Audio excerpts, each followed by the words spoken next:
Bueno, primero que todo, mil gracias a los residentes de medicina familiar por la invitación a participar en este gran simposio. El tema que les voy a dar a continuación es el puerperio y el deseo sexual hipoactivo que puede llegar a ver. Vamos a ver qué tan cierto es.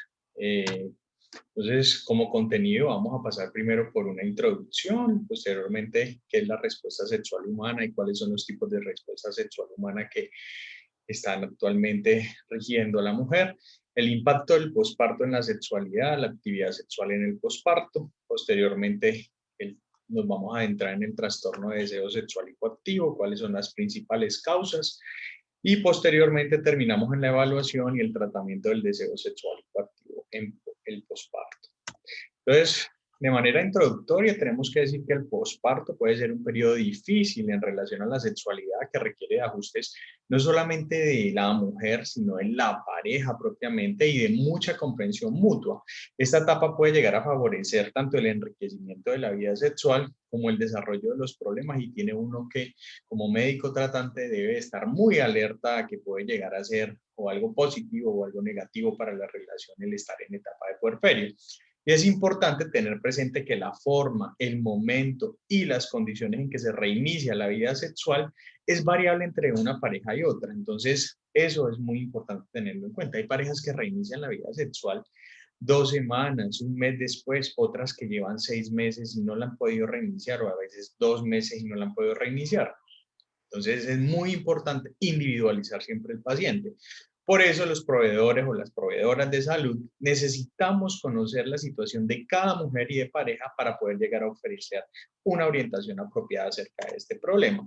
Entonces tenemos que tener en cuenta que la respuesta sexual va a depender de 3 factores exactamente. Uno es la integridad orgánica. ¿Cómo puedo haber llegado a quedar la mujer desde el punto de vista vascular arterial, venoso, osteoartromuscular después de un parto, después de una cesárea, neurogénico, la integridad de la piel, si tuvo, por ejemplo, episiotomías o le hicieron episiorrafias posteriormente, etcétera? Desde el punto de vista de la estimulación sexual adecuada, si en realidad esa mujer está expuesta a una estimulación sexual adecuada, las mujeres recuerden que no son tan visuales como lo somos los hombres, pero entonces si tiene un estímulo auditivo adecuado, si tiene un estímulo olfatorio adecuado, si tiene un estímulo táctil adecuado, y por último la libertad que tienen estas para poder llegar a responder al estímulo. Hay dos modelos básicamente de respuesta sexual humana que se ven hoy en día.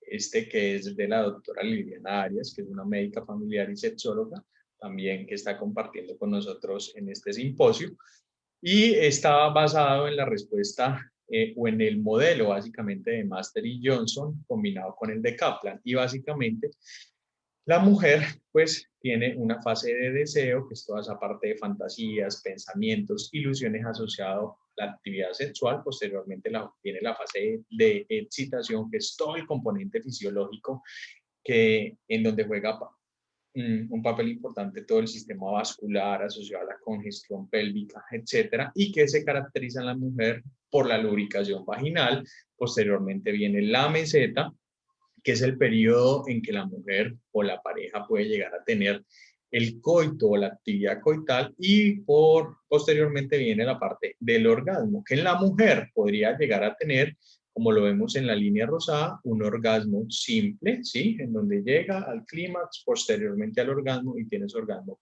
simple, pero también puede llegar a tener una anorgasmia, en donde la vamos a ver aquí en esta línea azul un poquito más clara, en donde tiene una meseta, pero no alcanza el orgasmo, sino que tiene una anorgasmia, pero también puede llegar a conseguir un orgasmo múltiple, como lo podemos llegar a ver aquí en esta línea continua amarilla, pero además podría llegar a tener un orgasmo tetánico, que la característica de este es que es un orgasmo bastante intenso, con una gran descarga neuroadrenérgica que puede llegar a ocasionar temblor posterior, desmayos o síncopes asociados al orgasmo tan intenso. Es un orgasmo mucho más prolongado y más intenso que los normales.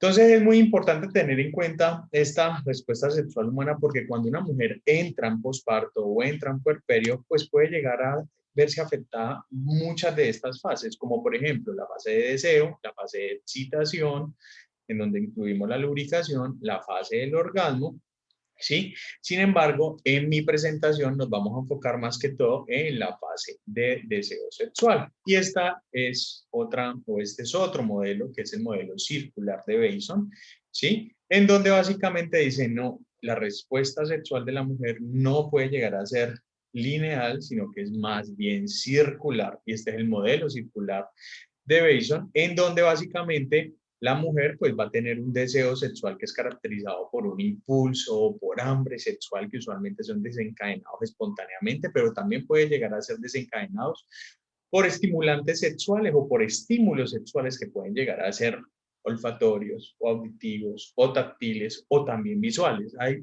mujeres que además son visuales. Realmente uno no puede llegar a generalizar y menos en sexualidad, que van a motivar a la mujer sexualmente para poder desencadenar una excitación sexual. Obviamente, para poder ella desencadenar una excitación sexual, debe tener en cuenta algunos factores psicológicos y biológicos que van a gobernar esta excitabilidad, como es la indemnidad de su sistema neurogénico, vascular arterial, vascular venoso, osteomuscular, la piel, etcétera. Posteriormente, ya estos dos unidos, tanto la excitación y el deseo sexual, va a generar que la respuesta sexual se dé de manera satisfactoria o no, generando propiamente una sensación de bienestar físico y emocional y que va a dar una sensación o una emoción positiva para la intimidad propiamente de estas mujeres. Entonces, ¿cuál es el impacto del posparto en la sexualidad? Realmente muchos son los impactos. Uno de ellos es que el nacimiento de un bebé deseado es un motivo de alegría y celebración para los nuevos papás y para los familiares, y eso hay que tenerlo en cuenta.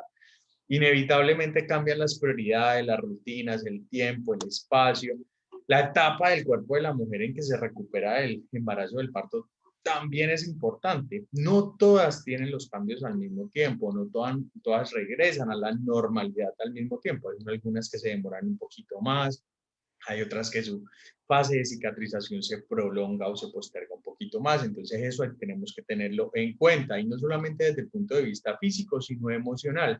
En algunas partes a esto se le denomina cuarentena, pero cuarentena son 40 días y no todas van a terminar de recuperarse realmente en 40 días, sino que puede llegar a durar mucho más. Entonces el término cuarentena realmente está muy discutido actualmente desde el punto de vista sexológico. Y el puerperio es sumamente complejo y difícil porque también involucra no solamente toda la parte biológica, sino todos los aspectos emocionales, psicológicos, sexuales y sobre todo también el impacto que estos pueden llegar a tener en la pareja. Entonces, ¿qué cambios ocurren con la actividad sexual después de que nace un bebé? Pues miren que según las investigaciones, desde un 41 hasta un 83% de las mujeres sufren alteración de su sexualidad, lo que va a generar estrés, problemas en la pareja e insatisfacción sexual, que son situaciones asociadas básicamente a la parte erótica de la sexualidad. Sin embargo, no podemos olvidarnos de los 4 olones de la sexualidad. Cuando uno habla de sexualidad, no solamente habla de la parte erótica, sino que habla también de la parte reproductiva, del género propiamente, de la identidad de género, de la vinculación afectiva y del erotismo. Y las que más se pueden llegar a ver afectadas es la parte del erotismo y la vinculación afectiva en este periodo.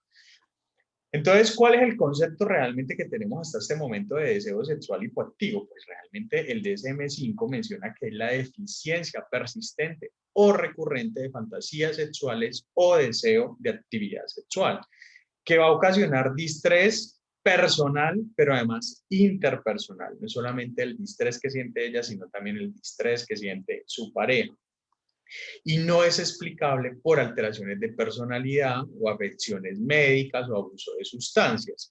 También es denominado hoy en día trastornos de interés sexual o excitación. Sin embargo, este término trastorno de interés sexual o excitación está muy debatido actualmente porque realmente intentamos dividir lo que es la fase del deseo con la fase de excitación y no unirlas, porque es que en realidad son dos fases que son totalmente diferentes. Es la ausencia de más o disminución de sensaciones, interés, pensamientos o fantasías sexuales lo que va a causar una ansiedad personal bastante marcada. El paciente o la paciente llega a uno, pero es mal, manifestando el malestar propiamente personal e interpersonal que tiene, y debe tenerse en cuenta la involución del ciclo vital y la duración de la relación en pareja. No podemos esperar que todo este concepto se maneje en parejas que lleven 1 o 2 años a otras parejas que puedan llegar a durar 10, 15, 20 años, porque podrían llegar a tener cambios además asociados a la duración de la pareja. Es además una percepción de disminución del placer, ¿sí? La paciente manifiesta es que, doctor, yo no siento placer, yo no siento fantasías, realmente la parte de los pensamientos no se me da, y aparecen sensaciones negativas en relación con lo sexual. Los trastornos de deseo sexual hipoactivo tienen una clasificación dependiendo del momento o las circunstancias en que aparezca, que puede llegar a ser primario, que es aquel deseo sexual que aparece desde siempre. Es decir, cuando uno se sienta con estas mujeres, dice, doctor, es que yo nunca he tenido deseo sexual. Desde siempre mi deseo sexual ha sido nulo. La secundaria es cuando estaba bien en algún momento de su vida y por A o por B motivo desencadenó el deseo sexual hipoactivo, que es el más frecuente en las mujeres por posparto. ¿Por qué? Estas mujeres llegan y le dicen, doctor, es que después del parto, ahora en este periodo del posparto, es donde no tengo deseo sexual, es decir, es secundario. Estuvo bien y de un momento a otro empezó a estar mal. Generalizado, cuando este bajo deseo sexual es hacia cualquier tipo de actividad sexual o de pareja, es decir, es general en todos los aspectos asociados a la actividad sexual. Y el situacional es cuando con unas actividades es bajo, pero con las otras no. Y esto hay que tenerlo en cuenta porque el diagnóstico diferencial es algo que nos ayuda mucho con el diagnóstico diferencial cuando es algo de origen orgánico, de psicológico. La etiología, miren que hay muchas causas realmente de deseo sexual hipoactivo. Hay causas fisiológicas, el mismo climaterio, tanto masculino como femenino, el síndrome de Adam. Sin embargo, o la fatiga, sin embargo, en los que más nos vamos a concentrar en esta charla, pues en el embarazo, en donde el trastorno de deseo sexual hipoactivo puede llegar a oscilar entre el 20 al 51%, dependiendo del trimestre del embarazo en donde esté la mujer. Y la lactancia materna, mire que no solamente disminuye el deseo sexual en un 81%, sino que además afecta el orgasmo de estas mujeres. Y hay algunos otros estudios que muestran que hay trastornos de la lubricación, ¿sí? Trastornos de la satisfacción propiamente, o trastornos además dolorosos durante la actividad sexual, o trastornos genitopélvicos por penetración, que es otra de las causas más frecuentes de disfunciones sexuales en las mujeres posparto. Las causas más frecuentes de deseo sexual hipoactivo en el posparto, pues realmente son muchas.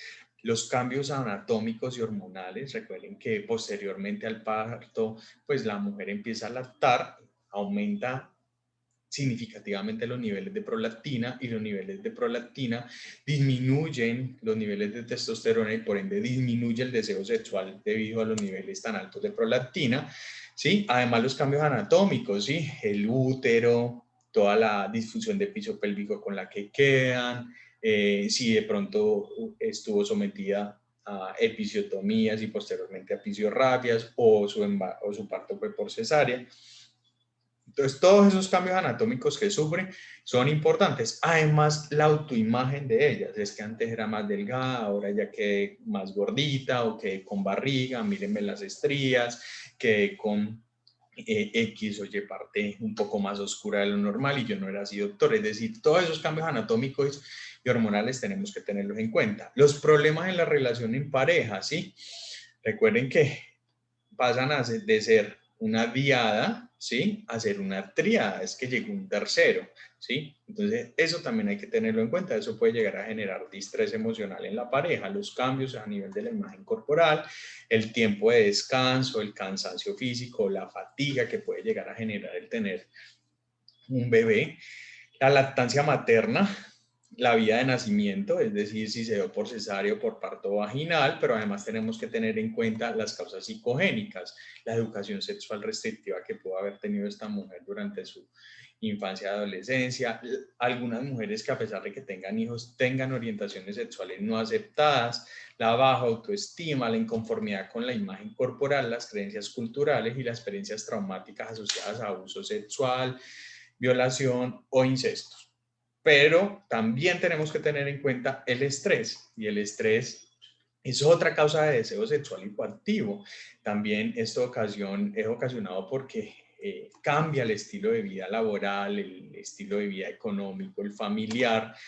Sí, el estrés crónico en el que estas mujeres se pueden llegar a enfrentar, pues va a aumentar de manera persistente la prolactina y se va a generar un trastorno de deseo sexual hipoactivo y la carencia de pensamientos eróticos durante la actividad sexual. También puede llegarse a ver en pacientes que hayan tenido estrés. Tenemos que tener en cuenta que aquella mujer que tiene un deseo sexual hipoactivo puede llegar a tener interacción con alguna otra disfunción sexual femenina, ¿sí? Y desde el 2013 se está hablando de la interacción de esta. Mire, el deseo sexual hipoactivo en el posparto se puede llegar a asociar o puede llegar a interactuar en trastornos genitopélvicos por dolor, desórdenes del orgasmo o anorgasmia y desórdenes propiamente de la excitación. Entonces hay que tenerlo en cuenta. Tenemos que, cuando nos enfrentamos a un paciente con un deseo sexual hipoactivo, uno de los diagnósticos diferenciales será un deseo sexual hipoactivo o será una discronaxia. ¿Qué es esta? Es cuando uno de los miembros de la pareja tiene una frecuencia sexual más alta y el otro un poquito más baja. Y la frecuencia sexual propiamente baja no es una expresión de deseo sexual bajo, sino básicamente un deseo sexual constitucional. Es que, doctor, a mí siempre he tenido más bien un deseo sexual bajo, pero sí tengo fantasías, sí tengo pensamientos, sí tengo ilusiones asociadas a mi actividad sexual. Lo que pasa es que no es en la misma cantidad que mi pareja lo tiene, que todos los días quiere tener actividad sexual, etc. Entonces, la discronaxia es cuando las parejas tienen una frecuencia de actividad sexual un poco más alta y la otra es un poquito más baja, pero ambos están dentro de límites normales. Entonces, cuando nos enfrentamos propiamente al deseo sexual hipoactivo o bajo deseo sexual en una mujer posparto, tenemos que hacernos una pregunta y es esta: ¿y la no actividad sexual en el posparto en realidad será una disfunción? Y tenemos que pegarnos de criterios para poder llegar a determinar si en realidad es una disfunción o no. Por ende, tenemos que hacer una evaluación muy buena. Sí, como médicos tenemos que hacer una historia clínica excelente, datos de identificación, enfermedad actual, todos los antecedentes, los familiares, no solamente los personales, sino tomar en cuenta los familiares, una revisión de síntomas por sistema exhaustivo y un examen físico muy completo, ¿sí? Debemos de indagar cómo identifica que en realidad tiene un deseo sexual bajito, ¿sí? Tenemos que evaluar muy bien la frecuencia sexual en pareja o el autoerotismo que tengan estas mujeres, si tienen sensaciones de miedo o de evasión, porque en realidad esta sensación de miedo o de evasión se asocia no tanto a deseo sexual hipoactivo, sino a trastornos de la evasión del deseo sexual, ¿sí?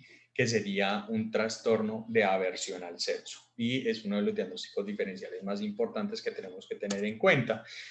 Y si aparte del deseo, pues existe alguna alteración en la lubricación o en la excitación o en el orgasmo o existe algún trastorno doloroso sobreagregado, ¿sí? Hay muchos cuestionarios también que nos podrían llegar a servir. Uno de los que más sensibilidad y especificidad tiene para evaluar esto es el índice de función sexual femenina, que también lo podemos llegar a aplicar en las pacientes posparto. ¿Qué exámenes complementarios le pedimos a estas mujeres? Pues en realidad, si es un deseo sexual bajo que está por debajo de 3 meses, nosotros no tenemos que pedirle paraclínicos porque es completamente normal que ese deseo sexual puede llegar a estar bajo. Hay alguna literatura que dice que hasta 6 meses se podría llegar a esperar. Es totalmente cierto, hasta 6 meses se puede llegar a esperar. Sin embargo, aquellos que queramos, digamos, evaluar las causas, ¿sí? Después de los 3 meses, pues los paraclínicos que deberíamos de solicitar es una testosterona total, en donde las mujeres en esta etapa debería de oscilar entre 0.9 a 4.5 nanomoles sobre litro, una testosterona libre o una prolactina para evaluar si está con valores por debajo de 100 o por encima de 100. Otra cosa importante que le tenemos que decir a estas mujeres: lleve autorregistros. ¿Autorregistros de qué? Registrar la frecuencia de las fantasías eróticas a través de una lista de estímulos que favorezcan la puesta en marcha de la motivación para el inicio de un encuentro erótico y de las situaciones que vayan a provocar rechazo. Entonces registre: en tal momento tuve tal fantasía, en tal momento quise tener actividad sexual, pero hizo tal cosa que en realidad me ocasionó repulsión, para uno dentro de la consulta médica poder llegar a evaluar los factores externos o los estimulantes externos que son muy importantes en estas. También deben de registrar los pensamientos previos, durante y después del contacto erótico. Las recomendaciones terapéuticas, hay algunas orientaciones generales que tenemos que dar, ¿sí? Y es, por ejemplo, siempre evaluar que no tengan enfermedades médicas o algún consumo de fármacos que estén desencadenando propiamente el deseo sexual hipoactivo en estas mujeres, retomar la educación integral de la sexualidad, en búsqueda de eliminación de creencias o mitos o tabús erróneos asociados a la sexualidad en el posparto, determinar la motivación existente antes de dar inicio a cualquier tipo de terapéutica, eso es supremamente importante, y siempre evaluar la motivación de ellas. El tratamiento sexológico, tenemos que centrar la terapéutica en mejorar la relación de pareja propiamente, no señalar a ninguno de los miembros como el enfermo y al otro como el sano, no. Nunca podemos llegar a hacer eso, y mucho menos utilizar juicios de valor dentro de la consulta médica. Y si existe un gran deterioro en la relación de pareja, tenemos que intentar obviar la terapia sexual y más bien intentar hacer terapia de pareja o remitir para que se haga terapia de pareja para intentar resolver ciertos conflictos que pueden llegar a generar dicho problema. Si hay un deseo sexual hipoactivo de corta duración, es decir, menor a 3 meses y no tiene componentes aversivos, nosotros podemos llegar a favorecer los inductores de deseo, ¿sí? Podemos llegar a recomendar material erótico. A mí no me gusta tanto recomendarle imágenes a las mujeres, pero sí, por ejemplo, literatura erótica, lea este libro, por ejemplo, tareas indicadas con una frecuencia diaria, asociadas a siéntese, lea, desencadene pensamientos eróticos, tenga fantasías, invéntese una fantasía propiamente, en tal X o Y tiempo o momento del día. La potencialización de las fantasías sexuales y la técnica de la fantasía sexual sería: intente coger una fantasía y sosténgala en el tiempo, llévala a lo largo del día para ver cómo le va desde el punto de vista mental. Pero también podríamos llegar a utilizar otras técnicas que son más de manejo propiamente de los sexólogos clínicos, como técnicas de focalización sensorial, enfocándonos, por ejemplo, en indicar o formular que acaricie todo el cuerpo sin llegar a tocar las zonas genitales, es decir, estimular las zonas erógenas no genitales inicialmente. Posteriormente pasamos a la focalización sensorial 2, en donde las caricias van a incluir todo el cuerpo, pero además con inclusión de los genitales, ¿sí? Para básicamente reacondicionar toda esa respuesta sexual humana, desarrollar la actividad sexual en diferentes escenarios que no vayan a ser simplemente la cama, sino además la ducha, una tina, además buscando la comodidad de estas mujeres en posparto, un ritmo estable de relaciones sexuales para crear un buen hábito y programar distintas actividades eróticas que no vayan a terminar necesariamente en un coito. La falsa concepción de los occidentales es que la relación sexual debe terminar en penetración, y eso es totalmente errado. Si los besos, abrazos, caricias, la contramasturbación o la masturbación a la pareja también hace parte de todo ese arsenal de cosas que podríamos llegar a tener en cuenta para poder llegar a formular una actividad sexual, sin olvidarnos evidentemente de los juguetes sexuales que nos sirven bastante para la terapéutica de este tipo de trastornos. Pero si ya es un trastorno de deseo sexual hipoactivo de larga duración, de larga evolución, por encima de 3 o de 6 meses, debemos de informar sobre la sexualidad en general, debemos de hacer terapia de pareja centrada en el intercambio de conductas. La farmacoterapia, según la etiología, aquí yo no traje la farmacoterapia del deseo sexual hipoactivo, aunque tenemos muchísimas líneas de manejo, pero es porque en la mujer posparto, ¿sí?, no se indica terapia farmacológica. Si tuviéramos deseo sexual hipoactivo, hay muchas líneas de manejo. Está el bremelanotide, la flibanserina, el bupropión, entre otros fármacos que podríamos llegar a utilizar, pero en deseo sexual hipoactivo no es recomendable el tratamiento farmacológico, incluyendo los productos hormonales a base de testosterona. Y también podríamos llegar a recomendar la terapia cognitivo-conductual como piedra angular del tratamiento de este tipo de pacientes. Muchísimas gracias por su atención. Espero que tengan alguna pregunta.